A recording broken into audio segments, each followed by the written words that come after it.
There he is, Raw's newest superstar. I was impressed with what you were able to accomplish on SmackDown in such a short amount of time. Kind of reminds me of, well, me. Thanks, Kurt.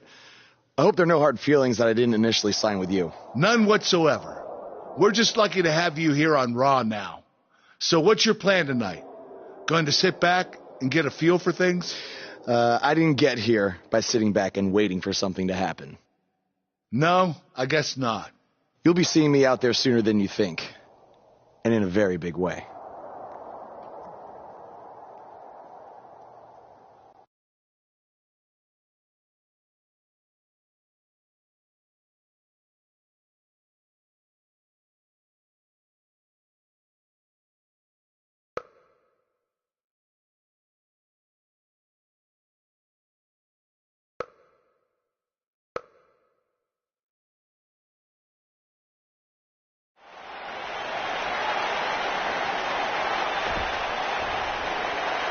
We are gathered here tonight for a very special occasion. To celebrate a milestone that only the most successful television programs reach. This is the 100th episode of Miz TV. When my hand goes up, your mouth goes shut. Show some respect for the moment in history you are witnessing. Do you know the kind of blood, sweat, and tears that go into making a production like this week in and week out? No, you don't. Because you've never made one episode of anything, let alone 100. Now, in honor of this achievement, I put together a special documentary recapping the series' greatest moments that I'd like all of you to watch for the next 10 minutes. Please, turn off your cellular devices and enjoy the show.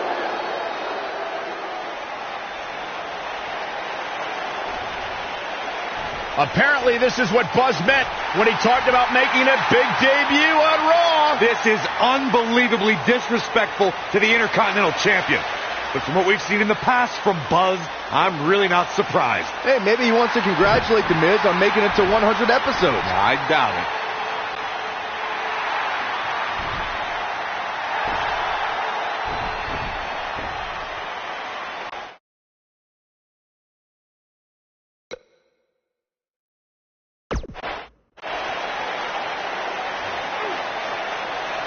What the hell do you think you're doing interrupting my 100th episode celebration?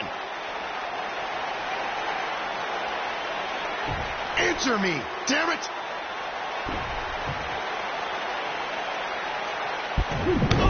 There's your answer. And now the Mr. Oz quickly join in on the fight. It's 3-on-1. Skull-crushing finale. Buzz's big debut on Raw certainly didn't go as planned.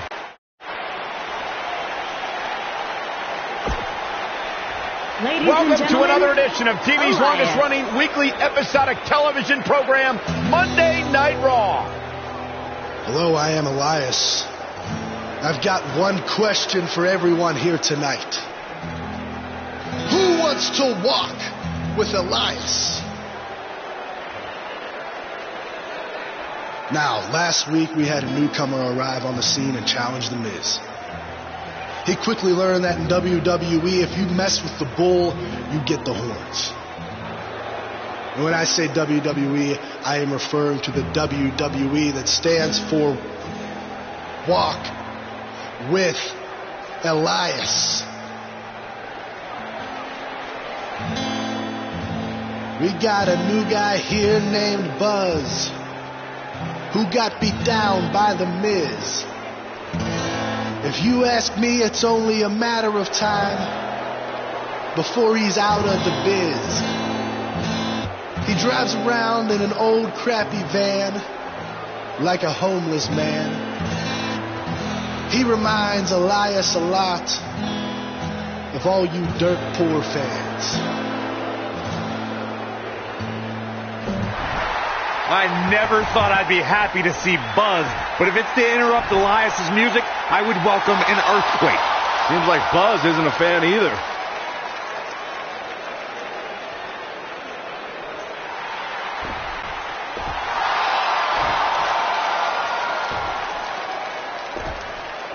Okay, I think I speak for everyone here when I say we've heard just about enough.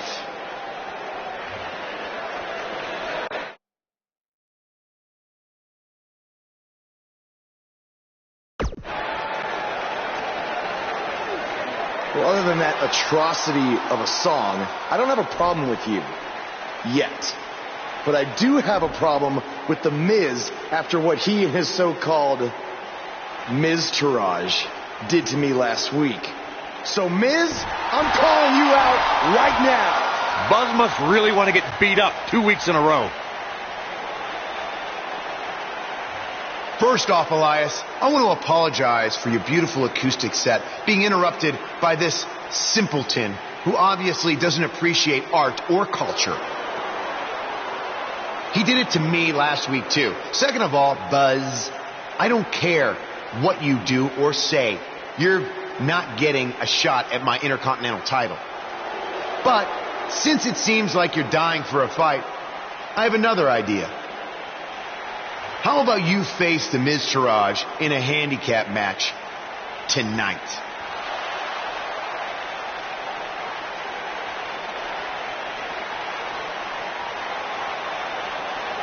You know what? Sounds good. In fact, why not add Elias to their team too? Then I can beat all three of them and show the WWE Universe what a fighting champion is supposed to look like. You are dumber than you look. I second that.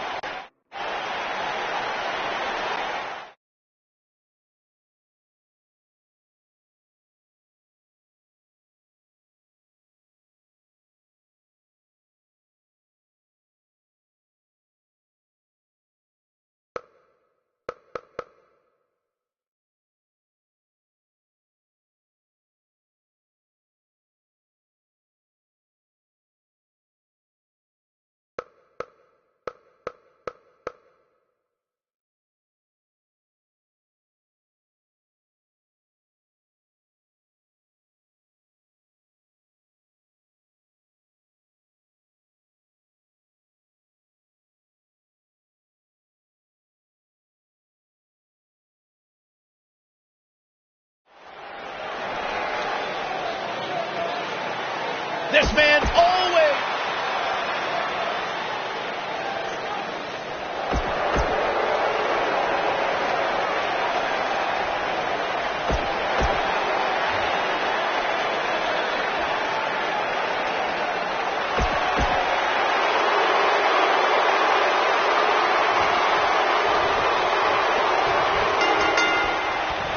Here we go as we kick things off in this handicap match.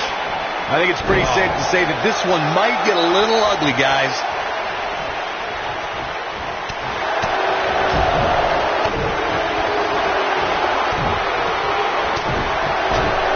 He's left wide open here. I don't think he even realizes it. He looks dazed. This is about to get bad.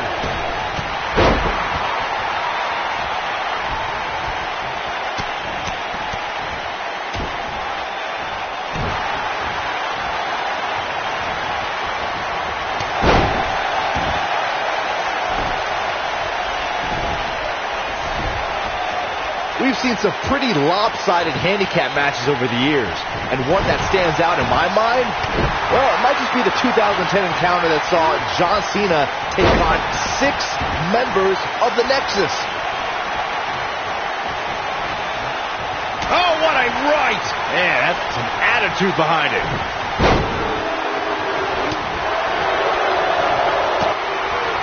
That 6-on-1 match Byron brought up earlier actually could have even been more lopsided. If you remember, it was originally supposed to be 7-on-1, but John Cena was able to take Darren Young out of the equation when he injured him the week prior. Well, you know what? He should have kept taking Nexus members out, because even without Darren Young, the Nexus was able to accomplish their goal that night, defeat John Cena.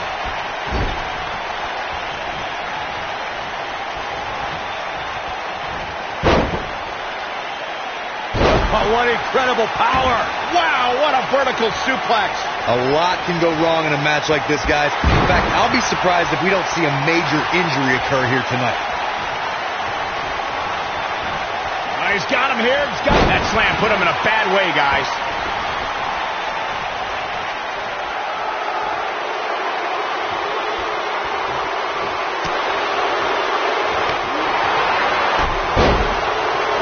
point, handicap matches are an incredibly dangerous atmosphere, and being outmanned in any way, whether it's by one, two, or even more competitors, can result in serious injury. Or in the case of Braun Strowman, you can be outmanned and still somehow be the one delivering the injuries. I mean, he is absolutely unbelievable.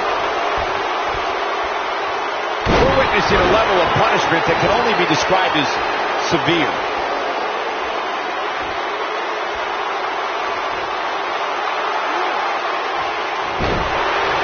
Hey guys, remember when Shane McMahon competed against the supposed Legion of Doom in a handicap match back in 1999? What a joke that was. He told everybody he'd go up against Hawk and Animal. Instead, what we got were a couple of LOD imposters. Neckbreaker! What as he hits it, Buzz brings everyone to their feet. Will Buzz be able to continue? And there's a lethal kick to the face. And the odds just swung in Buzz's favor. Can Bo Dallas... He hits it, Buzz brings everyone to their feet. He can end it here. I remember the Shane McMahon's handicap match you were mentioning earlier very well, Byron, and those imposters posing as Hawk and Animal, the Legion of Doom, were none other than Pat Patterson and Gerald Briscoe. Or should I call them the Stooges? No, you shouldn't call them the Stooges. Have a little respect, Cole. We're talking about two Hall of Famers here. The fists are flying fast and furious. What a combination. You got to think about using the finisher here pretty soon, I would think. Just pick up the win and move on. There's no need to keep this thing going longer than necessary. Looks like we've got a bit of an argument here. Come on now. Now's not the time for this.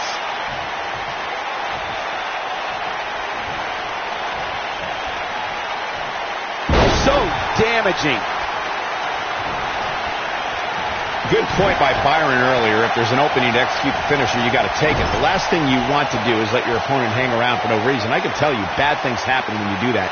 You don't believe me? Just go back and watch Skip versus Barry Horowitz from 1995.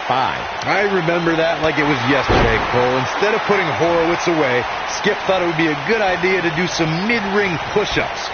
And as you were saying, the decision ultimately came back to haunt him.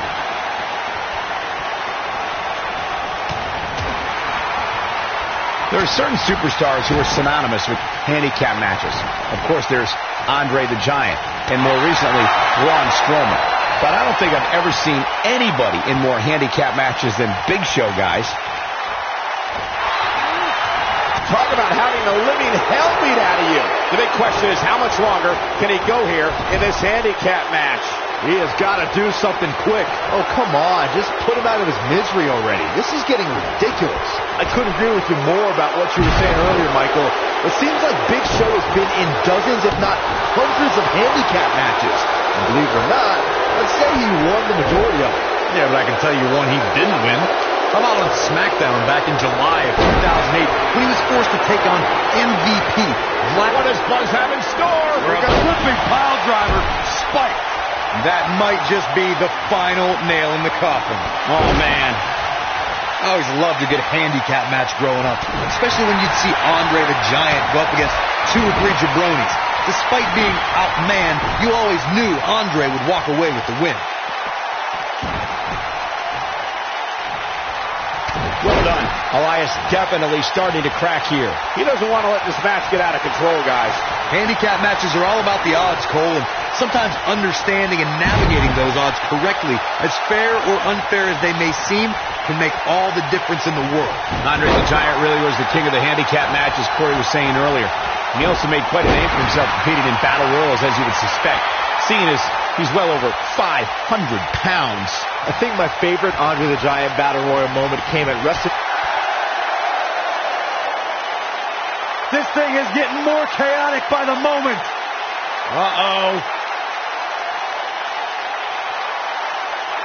The Miz gives Elias his guitar. Buzz gains control of it. And he nails him with the guitar. That'll do it.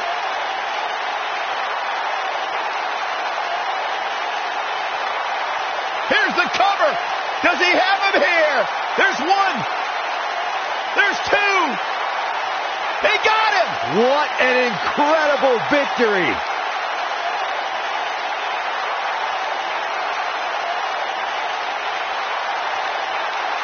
Buzz somehow overcomes the odds. Somehow, he cheated.